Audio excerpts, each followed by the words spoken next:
अस्सलाम वालेकुम जी। उर्दू पॉइंट के साथ मैं हूँ आपका मेज़बान फ़ाद हसन। नाज़रीन, आपको बताते चले कि एनसीसीए के जो अफसरान थे, जिसका सरफराज चौधरी साहब, आज उनकी पेशी थी उनके साथियों के हमरा, और डक्की भाई की भी पेशी थी, अरूप की भी पेशी थी।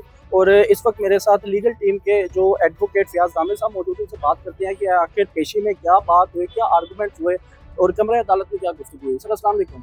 वालेकुम अस्सलाम। सर यही बताइएगा फ़ियाज़ साहब कि आज पेशी थी एनसीसीए के अफसरान की, तो क्या बात हुई, क्या मामला थे? और एक ही दिन में डकी भाई की भी पेशी थी, अरूप की भी पेशी थी और एनसीसीए के जो उनसे अफसरान थे उनकी भी पेशी थी। क्या कहेंगे इस हवाले से आप? देखें, ये तो केस ने पूरा सिस्टम एक्सपोज करके रख दिया है। और आज नेशनल साइबर क्राइम के करान की अदालत में पेश उसी टाइम में डकी को पेश कर दिया गया। दोनों की एक साथ पेशी थी। कमाल का ही मंजर था अदालत में। ठीक है। वो कल तक जो दूसरों को पेश करते थे वो भी आज आजूद थे और वहाँ पे, लेकिन खैर उनको हथकड़ियाँ तो नहीं लगी हुई थी, अदालत में पेश थे।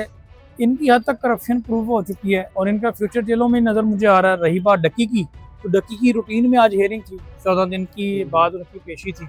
जो जुडिशल रिमांड उन्होंने मजीद एक्सटेंड कर दिया और साथ में जो केसेस की कॉपीज़ हैं वो सप्लाई कर दी हैं अरूप को, सुबहान को, डकी को। अच्छा ये बताइएगा कि एनसीसी के जो साबका अफसरान थे उनकी पेशी थी, उनके मामला कहाँ तक पहुँचे और केस की कहाँ तक नौयत है? देखें, जो वो उनकी हद तक तो रिकवरी हो चुकी है ना, 4 करोड़ से ज़्यादा उनसे रिकवरी हो चुकी है और आज भी कुछ रिकवरी हुई जो इदारे ने अभी शो नहीं की। तो उनका रिमांड मजीद लग रहा है, अभी अदालत ने फैसला नहीं उससे दिया, 3 दिन का रिमांड मजीद एक्सटेंड होगा उनका। काफ़ी चीज़ें उनकी हद तक खुलकर सामने आ रही हैं, तो ये उनकी हद तक तो करप्शन प्रूव हो चुकी है। बेहतर हो गया। फ़याज़ साहब मुझे ये बताइएगा कि डकी साहब और अरूप और उनकी फैमिली जो थी आज बड़ा कॉन्फिडेंट नज़र आ रहे थे चेहरे पर, मतलब कि वो परेशानी, वो तासुरात नहीं थे तो पहले थे पेशी में।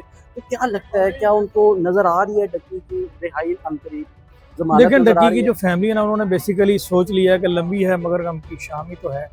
ठीक है, उन्होंने अब जिद्दोजहद करने का, फाइट करने का सोच लिया है। लेकिन जब आप किसी शख्स को दीवार से ही लगा देंगे, उनकी ना इज्जत महफूज रहने दी, उनकी वालदा भी यहाँ पर सफ़र करती थी, उनकी फैमिली को मुकदमे में इन्वॉल्व कर दिया गया, हरासा किया जाता रहा, तो डेफिनेटली अब उन्होंने स्टैंड ले लिया इसके ऊपर। और जहाँ तक मेरी उनसे बात हुई है, वो इस करप्शन के केस में मुद्दइयाँ हैं, तो वो इसको परसू करेंगी, फॉलो करेंगी और अपना केस प्रूव करेंगी।